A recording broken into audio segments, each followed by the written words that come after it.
Pour la première fois à l'écran, la Fondation des maladies de l'œil vous présente un univers peu connu du public. L'univers de deux brillants chercheurs en ophtalmologie, ceux-là même pour qui nos yeux n'ont plus de secret ou presque. Leur univers demeure complexe car dans leur cas, il y a beaucoup d'appelés mais très peu d'élus. Ils figurent pourtant parmi les meilleurs scientifiques de la planète. À travers leurs propos, vous découvrirez la réalité de ces êtres humains totalement engagés. Voici donc nos deux héros de l'ombre, inconnus de tous, mais qui œuvrent inlassablement à l'avancée de la santé oculaire de tous les Québécois.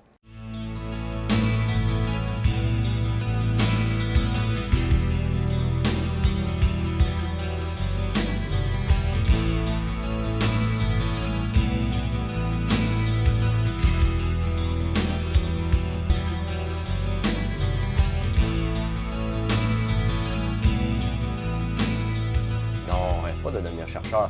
Quand on est enfant, on rêve de devenir policier, pompier, joueur de hockey, mais on ne rêve pas d'être chercheur. La population ne connaît pas assez bien le métier de chercheur pour en rêver. Cependant, les choses sont en train de changer. Il y a de plus en plus d'activités dans les écoles pour le grand public, menant à une meilleure exposition du monde de la recherche. Finalement, la flamme de la recherche s'attise au fil des années et avec les découvertes.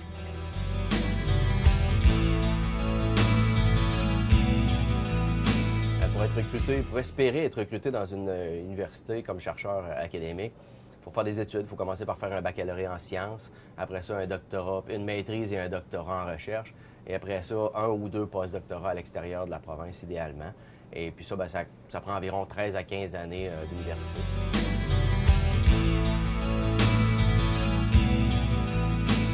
La première étape est d'avoir des idées très novatrices et audacieuses, car on est en compétition pour le financement avec les chercheurs à travers tout le Canada.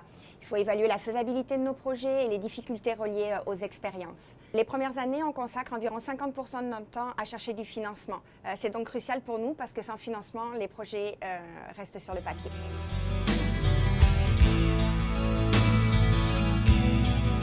Donc, un chercheur doit assumer deux principales fonctions, c'est-à-dire l'enseignement et puis la recherche.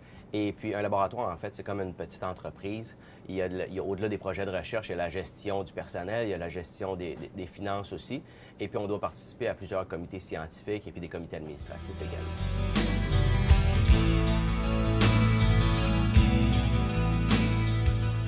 Il faut être très optimiste car dans 50 à 80% des cas, les expériences ne se passent pas comme prévu. Il faut savoir proposer des alternatives, gérer des priorités tout en supportant la pression. Lorsqu'un étudiant se demande s'il peut faire un doctorat, je lui demande s'il est curieux, optimiste et persévérant. Si c'est le cas, la recherche est faite pour lui.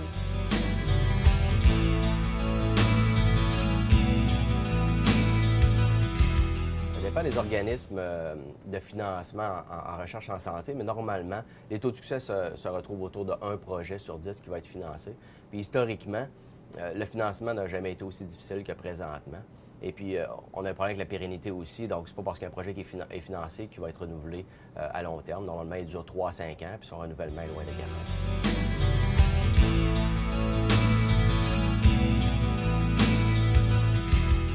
La Fondation m'a soutenue dès mon entrée en poste avec un fonds de démarrage de 30 000 $ qui m'a permis d'obtenir des données préliminaires qui m'ont par la suite permis d'obtenir d'autres subventions d'organismes de plus grande envergure.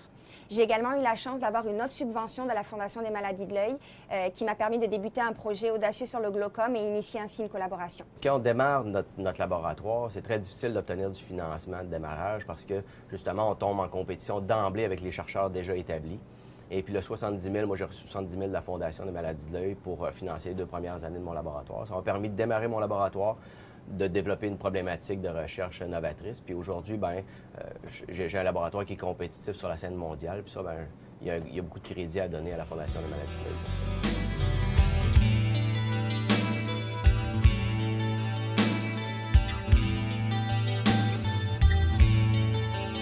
La Fondation a fait son envol il y a 40 ans grâce à son fondateur, le Dr Alain Rousseau, et un support financier des clubs Lyon. Dr Rousseau fut l'un des premiers ophtalmologistes cliniciens-chercheurs au Québec. En 1979, il eut l'idée d'une fondation pour se doter d'un financement dédié exclusivement sur la recherche des maladies de l'œil. Aujourd'hui, la Fondation finance des chercheurs à travers le Québec. À ce jour, elle a octroyé plus de 3 millions de dollars afin de favoriser l'essor de la recherche en vision de classe mondiale.